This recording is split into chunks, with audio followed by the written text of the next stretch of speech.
हाँ बेटा, इस चौपाई की व्याख्या आपको समझ में आ गई होगी, मुझे ऐसा महसूस हो रहा है। अगर नहीं आई है तो दोबारा से एक बार रीड करके देखिए, दोबारा से फिर सुन के देखिए, आपको और अच्छे से समझ में आ गई होगी। अब हम आगे इसके अलंकार आदि विशेषताएं, काव्य सौंदर्य मतलब करना चाहते हैं। तो मैं काव्य सौंदर्य के अंदर सबसे पहले अलंकार करा रही हूँ। तो देखिए, इसके अंदर तीसरी लाइन के अंदर काज करिए कथ 3 बार कयावर्ण की आवृत्ति होने के कारण अनुप्रास अलंकार है। इसके अंदर ज़्यादातर अनुप्रास अलंकार का प्रयोग हुआ है। फिर 4th लाइन के अंदर फिर से सठ सुनेई स्वभाव 3 बार सवर्ण की आवृत्ति हुई है, तो फिर अनुप्रास अलंकार है। अगली लाइन में फिर बालक बोली बधो नहीं, बालक बोली बधो में बै वर्ण की आवृत्ति 3 बार हुई है, फिर अनुप्रास है। जड़ मुनि जड़ जानही में फिर से अनुप्रास अलंकार है। बाल ब्रह्मचारी, तो ये सब विपुल बार भुजबल भूमि भूप बिन किन्नी, इन सब का वर्णन किया गया है। मतलब तकरीबन अनुप्रास अलंकार का ही इसके अंदर प्रयोग हुआ है। अब मात पिता जनी, जनी जहाँ पर आ गया तो माता पिता, मानो तुम अपनी माता पिता की चिंता बढ़ाने के लिए ऐसा कर रहे हो, तो यहाँ एक बार यहाँ उत्प्रेक्ष अलंकार का प्रयोग हुआ है।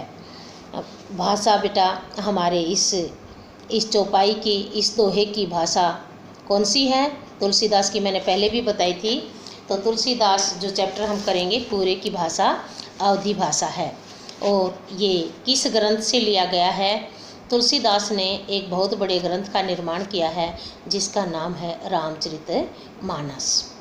उससे ये पद लिए गए हैं। और रामचरितमानस जो ग्रंथ है, प्रबंध ग्रंथ है, उसके अंदर से भी ये सीता स्वयंवर जहाँ हो रहा है उसका वर्णन, जनक की सभा का वर्णन यहाँ पर किया गया है। जब जनक की सभा में राम के द्वारा शिव धनुष टूट जाता है और परशुराम वहाँ आते हैं, उसका वर्णन यहाँ पर किया गया है। तो परशुराम जब अपना बल दिखाते हैं, भुजाओं की ताकत का बार बार एहसास कराते हैं, तो थोड़ा बहुत लक्ष्मण भी उन्हें कुछ कहते हैं। ये सब अगले पद में देखने को मिलेगा। तो बेटा ये वाला आपको चौपाई अच्छे से समझ में आ गया होगा। इसके अंदर ये लास्ट में दोहा है, ये भी आपको समझ में आ गया होगा, मुझे ज़रूर लगता है, लेकिन फिर बता देती हूँ। मात पितई जनी, माता पिता की सोच, बस सोच को बढ़ाने के लिए करसी कर रहे हो महिष किशोर राजा के बालक। गर्भन्न के अर्भक दलन परसु मोर अति घोर, परसु फरसा मोर मेरा अति बहुत ज़्यादा घोर कठोर है। मेरा फरसा इतना कठोर है कि गर्भ के अंदर भी बच्चे को मारे बिना, दले बिना नहीं छोड़ता। तो यहाँ परशुराम की मतलब ताकत का और परशुराम के घमंड का या परशुराम के क्रोध का वर्णन इस चौपाई में किया गया है। अब आगे क्या कहते हैं देखते हैं, इसके अंदर से क्या क्या क्वेश्चन आपकी समझ में आए। मैं 1-2 क्वेश्चन आपको बोल करके देखती हूँ, आप क्या बताते हैं। देखिए, श्री राम द्वारा शिव धनुष तोड़े जाने पर लक्ष्मण ने परशुराम से क्या कहा? यह आपने पहले भी पढ़ लिया होगा, तो मैं बताती हूँ। श्री राम द्वारा शिव धनुष तोड़े जाने पर लक्ष्मण ने शिव जी के परम भक्त परशुराम से कहा कि सभी धनुष एक समान होते हैं, हमने तो ऐसा जाना है। फिर यह धनुष तो पुराना और जीर्ण था, कब टूटा हुआ था, बिल्कुल जीर्ण शीर्ण था, कमज़ोर था।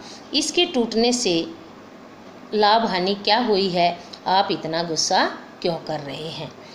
दूसरा, काव्यांश के आधार पर परशुराम की चारित्रिक विशेषताएं लिखिए।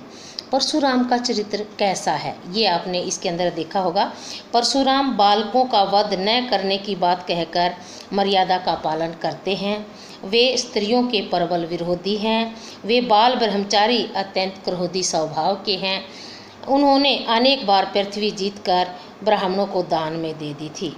परशुराम लक्ष्मण से अपने फरसे की ओर देखने की बात क्यों कह रहे हैं?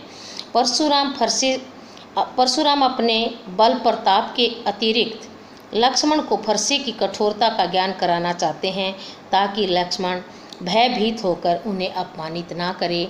वह आराम से चुपचाप एक साइड बैठ जाए और परशुराम ये ढूंढ पाएँ कि धनुष किसने तोड़ा है। इसलिए ये सब हो रहा है।